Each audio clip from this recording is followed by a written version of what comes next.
Já parou para pensar como os antigos egípcios conseguiam preservar corpos por milhares de anos? A mumificação não era só um processo científico, era um ritual sagrado, uma jornada para a eternidade. Hoje, vamos desvendar passo a passo os segredos dessa técnica fascinante. Tudo começava logo após a morte. O corpo era levado para a Casa da Purificação, uma tenda especial onde os embalsamadores, que eram sacerdotes treinados, iniciavam o trabalho. O primeiro passo, e talvez o mais delicado, era a remoção do cérebro. Usando um gancho de metal inserido pelas narinas, eles retiravam o cérebro pedaço por pedaço. Para os egípcios, o coração era o centro da inteligência e das emoções, então o cérebro era simplesmente descartado. Depois, vinha a parte interna, com uma incisão no lado esquerdo do abdômen. Eles removiam todos os órgãos: fígado, pulmões, estômago e intestinos. O coração, como eu disse, era o único órgão que ficava no lugar, pois seria pesado na balança da justiça no pós-vida. Os órgãos removidos eram cuidadosamente limpos, secos e guardados em recipientes especiais, chamados vasos canópicos. Cada vaso tinha a tampa com a cabeça de um dos 4 filhos de Horus, que protegiam os órgãos para a vida após a morte. Com o corpo agora vazio, era hora da desidratação. O interior e o exterior do corpo eram completamente cobertos com natrão, um tipo de sal encontrado naturalmente no Egito. Esse sal absorvia toda a umidade dos tecidos, impedindo a decomposição. O corpo ficava nesse banho de sal por cerca de 40 dias. Era um processo lento, mas crucial para garantir a preservação. Passados os 40 dias, o corpo estava seco e encolhido. Os sacerdotes então o lavavam com água do Nilo e o ungiam com óleos perfumados e resinas, para maciar a pele e dar um cheiro agradável. A cavidade abdominal era preenchida com linho, serragem ou mais natrão, para que o corpo retomasse uma forma mais natural e não ficasse com uma aparência afundada. Agora, a etapa final, e talvez a mais icônica, o enfaixamento. Esse processo era extremamente metódico e podia levar até 15 dias. O corpo era enrolado em centenas de metros de tiras de linho. Cada dedo da mão e do pé era enfaixado individualmente antes de envolver braços, pernas e o tronco. Entre as camadas de linho,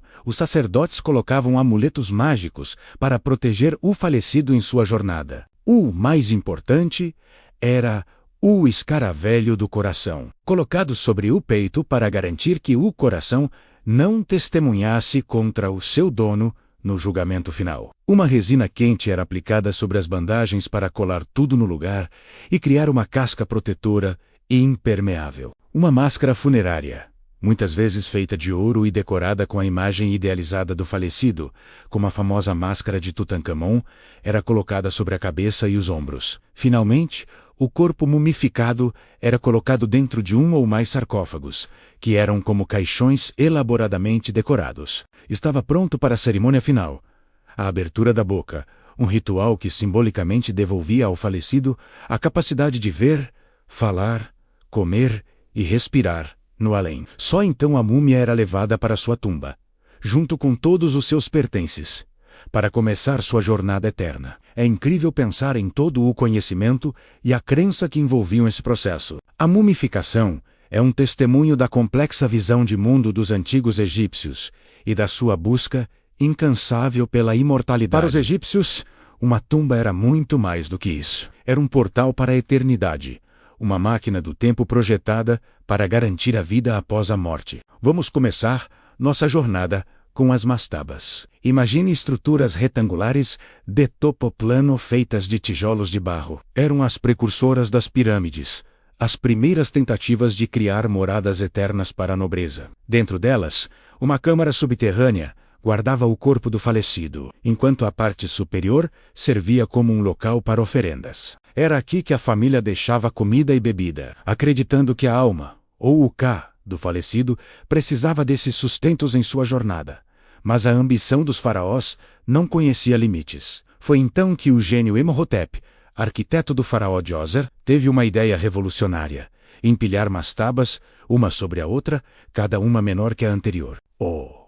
Resultado? A pirâmide de degraus de Saqqara, a primeira pirâmide do mundo e um marco colossal na história da arquitetura. Ela não era apenas uma tumba, mas uma escadaria simbólica para que a alma do faraó pudesse ascender aos céus e se juntar aos deuses. A evolução continuou, e chegamos à Era de Ouro das Pirâmides. Pense nas grandes pirâmides de Gizé, Quéops, Quefren e Miquerinos. Essas estruturas monumentais, com seus lados lisos e alinhamento astronômico preciso, representam o auge do poder e da engenharia egípcia. Elas eram complexos funerários inteiros, com templos, calçadas e pirâmides menores para as rainhas. Dentro delas, um labirinto de passagens e câmaras falsas era projetado para proteger o tesouro do faraó e sua múmia dos ladrões de túmulos. No entanto, com o tempo, as pirâmides se tornaram alvos muito visíveis. Os faraós do novo império precisavam de uma nova estratégia para proteger seu descanso eterno. A solução foi esconder suas tumbas em um vale desértico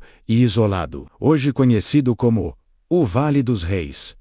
Em vez de construir para o céu, eles escavaram na rocha, criando tumbas subterrâneas espetaculares. Essas tumbas não eram apenas buracos na terra, eram palácios subterrâneos, com corredores e câmaras decorados com as mais incríveis pinturas e hieróglifos. Cada parede contava uma história, um guia para a alma do faraó através dos perigos do submundo. Textos como o Livro dos Mortos e o Livro das Portas eram manuais de instrução, cheios de feitiços e mapas, para garantir uma passagem segura para o paraíso, o campo de juncos. E claro, não podemos falar de tumbas egípcias sem mencionar o tesouro mais famoso de todos, o de Tutankhamon, descoberta intacta por Howard Carter em 1922. A tumba do jovem faraó nos deu uma visão sem precedentes da riqueza e da complexidade dos rituais funerários. Desde seu sarcófago de ouro maciço até os objetos do dia a dia, como jogos e móveis,